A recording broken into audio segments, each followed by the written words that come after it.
नमस्ते भाइयों और बहनों, आपका हार्दिक स्वागत है हमारे यूट्यूब चैनल यूनिकोप इंडिया पर। जैसे कि सभी को पता है कि हाई कोर्ट स्टेनो की एग्ज़ाम चल रही है, तो बहुत सारे स्टूडेंट्स ऐसे हैं जिनको अच्छी खासी स्पीड होते हुए भी उनसे कुछ गलतियां हो गई या घबरा गए, जिस कारण से वो अपना अच्छा परफॉर्मेंस या बेस्ट परफॉर्मेंस नहीं दे पाए। तो देखो, अपन सबसे पहले मैं बात करता हूँ कि आपको कौन सी गलती नहीं करनी है। तो देखो, सबसे पहले जैसे ही कोई स्टूडेंट होता है, जैसे ही वह एग्ज़ाम हॉल में प्रवेश करता है तो उसकी दिल की धड़कनें तेज़ होने लग जाती है। तो आपको देखो, सबसे पहले अपनी धड़कनों पर यानी बिल्कुल नॉर्मल बिहेवियर करना, आपको नॉर्मल तरीके से वहाँ पे रहना है और बिल्कुल भी घबराना नहीं है। आपको ओनली अपने से ही मतलब रखना है। इधर उधर देखोगे यानी कौन क्या कर रहा है, कैसा कर रहा है, ऐसा बिल्कुल भी नहीं करना है। बिल्कुल आपको कंसंट्रेशन रखना है और घबराना नहीं है, और माइंड को बिल्कुल शांत रखना है। ये नहीं सोचना, बिल्कुल भी माइंड में आपके कुछ भी चलता हुआ नहीं होना चाहिए। आप बिल्कुल भी अपनी सोच को सीमित रखोगे और आपको बिल्कुल कंसंट्रेशन करके यह एग्ज़ाम देनी है। तो यदि आप घबरा जाते हो तो आपके कुछ गड़बड़ हो सकता है। तो देखो, सबसे पहले तो ये आपको ये गलती बिल्कुल भी नहीं करनी है। तो देखो, सबसे पहले आपको क्या करना है कि आपको बिल्कुल भी नहीं घबराना है।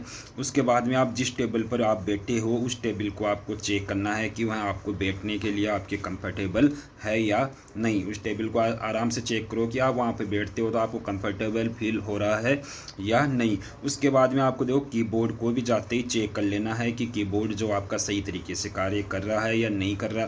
तो यदि कीबोर्ड में कोई खराबी है और या आपके कंफर्टेबल नहीं है तो आप एग्जामिनर को बोल के उसको चेंज करवा सकते हो। यदि एक दो बार बोलने से एग्जामिनर चेंज नहीं करता है तो आप उसको एक बार और बोल के रिक्वेस्ट करो कि सर इस कीबोर्ड को आप चेंज कर दो।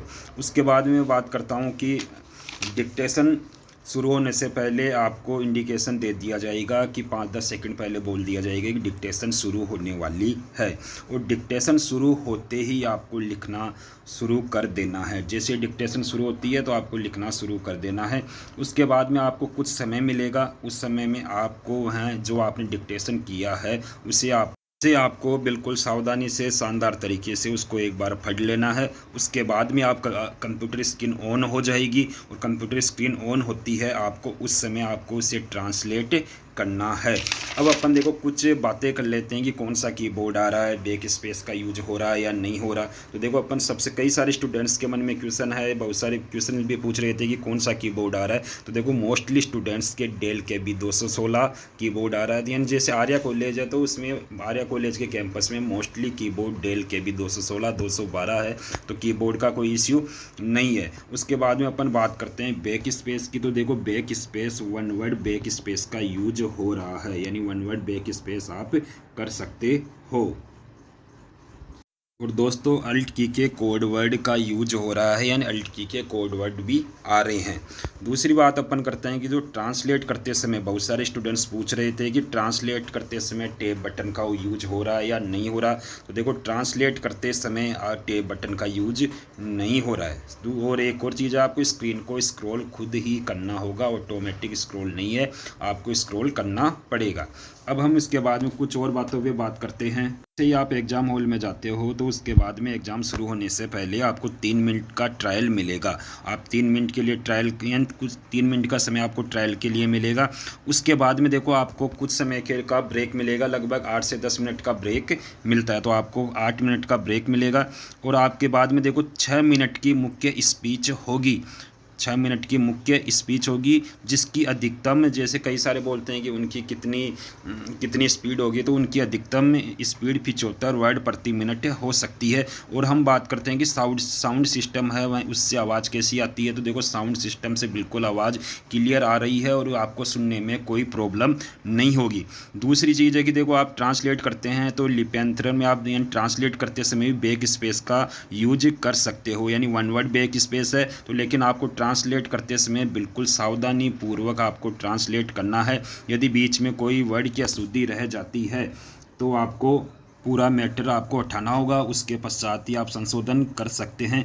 इसलिए आप लिप्यंतरण या ट्रांसलेट करते समय बिल्कुल सावधानी पूर्वक करें।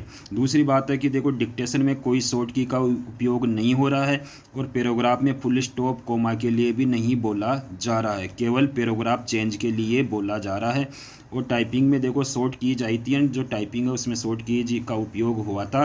और टाइपिंग के लिए लगभग को सभी को डेल कीबोर्ड ही मिला था। और टाइपिंग में देखो बैक स्पेस भी अलाउ है, आप कितना भी बैक स्पेस कर सकते हो।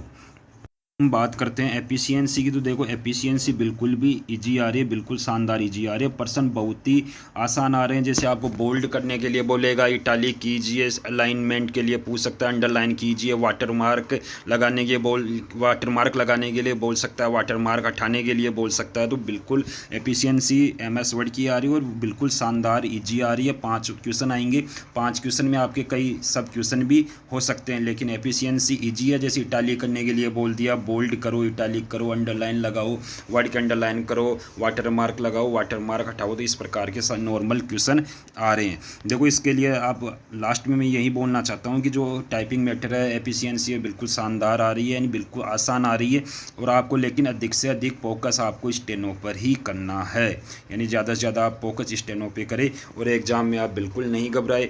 और जिसने भी मान लो कि एफिशिएंसी सीखी है तो आप आसानी से पूरे के पूरे मार्क्स एफिशिएंसी में ला सकते हो। तो ऑल द बेस्ट दोस्तों, लेकिन आपको एग्ज़ाम में बिल्कुल नहीं घबराना और शांतिपूर्वक आराम से शानदार तरीके से एग्ज़ाम देकर आनी है। धन्यवाद दोस्तों।